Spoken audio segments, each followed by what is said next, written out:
د رسول الله صلی الله علیه وسلم یو صحابي دی، ټول عمر به په ملا درد و. عثمان بن ابي العاص رضی الله تعالی عنه نوم دی. دا یو ورځ د رسول الله صلی الله علیه وسلم خواله راغلی، یا رسول الله،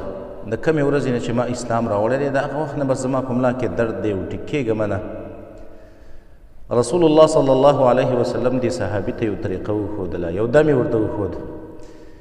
وایي ته داسې وکړه کوم ځای چې ستا خوږېږي، کوم ځای چې ستا درد کوي په هغه باندې لاس کښېږده او بیا 3 ځله داسې ووایه چې بسم الله بسم الله بسم الله، او 9 ځل بیا داسې ووایه چې اعوذ بعزة الله وقدرته من شر ما اجد واحاذر. دا صحابي وایي ما همدغه طریقه وکړله، الله پاک زما هغه د ملا درد مکمل ختم کړو، بیا چرته په ملا باندې زما درد رانلی. لهذا کوم کسان چې په سر باندې درد لري، یا په غاښ درد لري، یا په لاس، یا په خوا، یا یې څرک دی، او دغه طریقه دا وکړي په یقین سره، الله پاک به د دې انسان دا د درد دا مشکل به ختم کړي.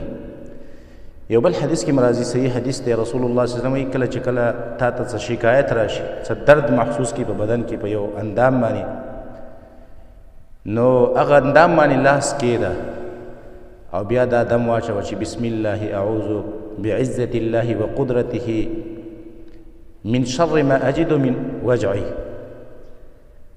بیا لاس را درې که، بیا لاس په هغه ځای باندې کېږده، بیا دم ورته وه، تاق کرتې دا دم واچوه، یعنې یا 3 ځل یا 5 ځل یا 7 ځل یا 9 ځل،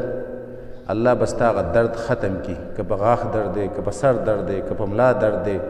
که خپه کې درد دی، که رګ دی، هغه ستا درد به الله پاک ختم کړي او د ټول عمر دپاره به ته د دغه مشکل نه الله خلاص کړي.